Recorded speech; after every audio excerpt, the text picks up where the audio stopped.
Hey everybody, Ryan here at eTrailer. Today on our 2023 Toyota Tacoma, we're going to be showing you how to install the CURT Trailer Hitch receiver.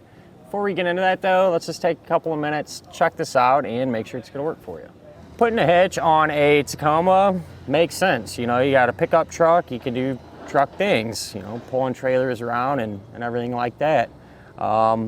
Use it for accessories too if you happen to want to carry some bikes around or carry some extra stuff, some extra equipment. You can always get a cargo carrier. So this will really open up your opportunities on what you're going to be able to do with your Toyota. With that said, just to compare this hitch to the eTrailer one that's available, honestly, they're pretty much identical in terms of what they're going to be capable with and things like that. Main difference will be the finish of it. eTrailer one is more of a matte black, while this is a shiny one or gloss black. Really, it's just going to be personal preference. I kind of like the matte black one a little bit better. I think it matches more, but that's just my opinion. This is going to be a Class 3 hitch, which means it has the 2" by 2" receiver tube opening. That's a super common size, ton of different things will work with it. It is going to use the standard 5/8 pin and clip. One doesn't come included with the hitch. If you need one, not really a big deal. You can always grab it right here at eTrailer. And safety chain openings, going to be loop style and provide us with enough space to allow us to use just about any size hook that our trailer might have on it. As far as the hitch's weight capacities go, it's going to have some pretty high numbers. Maximum gross tongue weight rating will be 900 pounds. That's the amount of weight pushing down on the hitch. So more than enough for any size cargo carrier or bike rack, just to kind of give you an example. As far as the maximum gross trailer weight rating goes, that's going to be 6,000 pounds, or the amount of weight that is pulling on the hitch. So the weight of your trailer plus anything that you might have on it.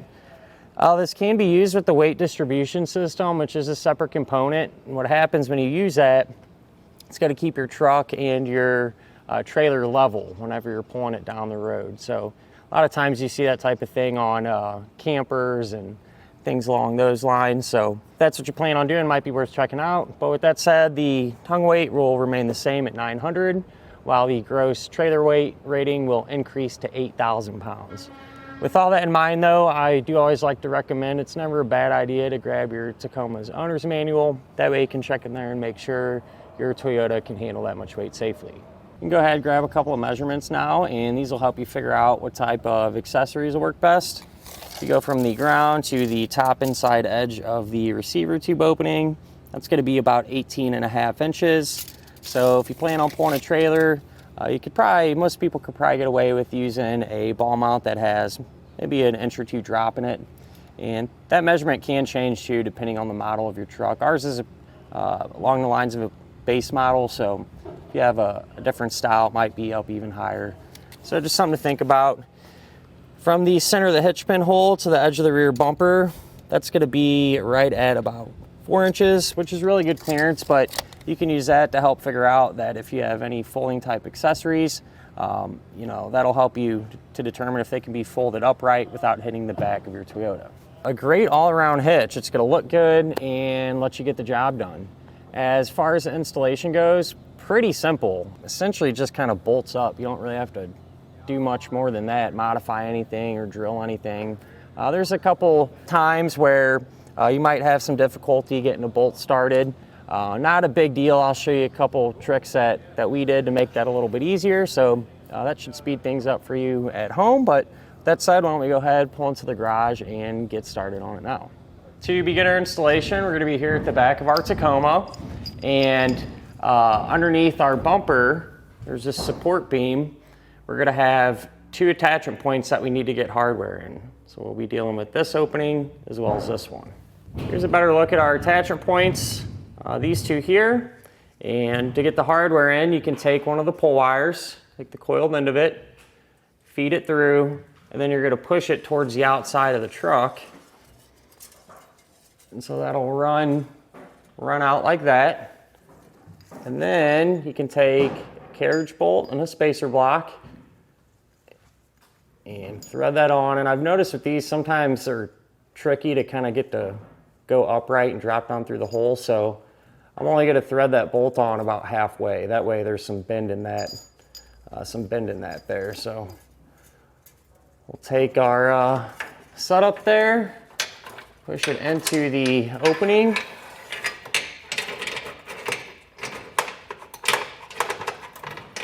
And work it around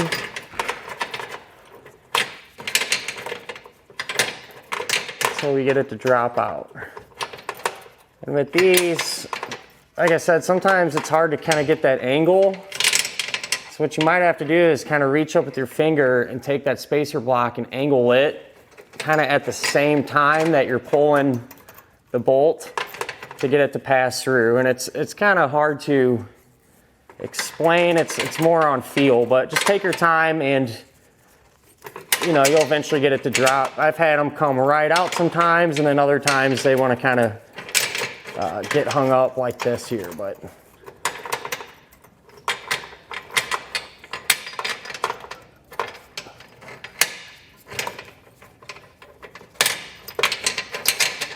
I was able to get our hardware to drop down. I had used the same exact technique to get this one going. Made it a little bit easier. I got a small screwdriver, and when I was kind of trying to pull this down, I was using that to kind of lift up on the spacer block and work it around until we get it to get the bolts to drop down into place. From this point on, whatever we do to one side of the vehicle, we'll also do it to the other side because it'll all be set up the same. So the attachment points are just at the very back of our frame rail. These two holes here, they are threaded.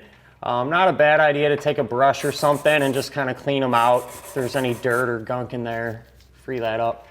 And then the bolts that we're going to use are going to all be the same. Just a bolt with a conical tooth washer. When you put the hitch up here, you'll get the bolt started. Make sure that the teeth are going to face up towards the hitch, like that. So we'll go ahead, get the other side cleaned out and get our hitch up. Now with the next set of hands, we can take our hitch and get it into position. You want to drop the pull wires through the center holes in the hitch there and raise this up.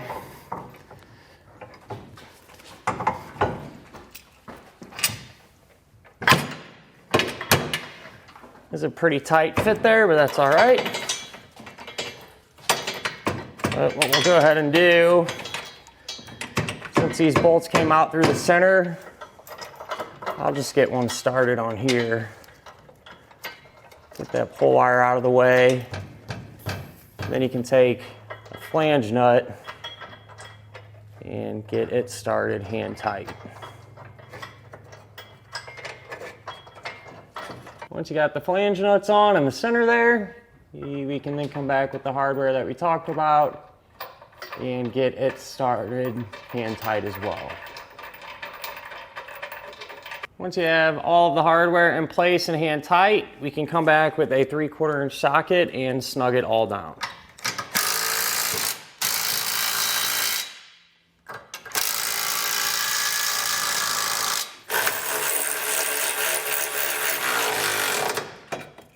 Once all the hardware is snug, you need to make sure and come back with a torque wrench and tighten it all down to the amount specified in the instructions.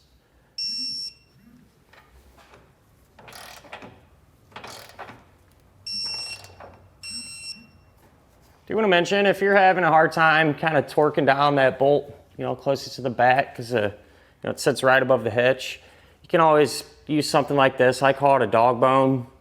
Just one end goes onto your torque wrench, and then that'll kind of let you get up there. Or if you have any mid-depth style sockets too, those seem to work out pretty good. So just figured I'd mention that. You probably won't be the only one to kind of run into that, so I wanted to give you a solution. But other than that, that will finish up our look at and our installation of the CURT Trailer Hitch receiver on our 2023 Toyota Tacoma.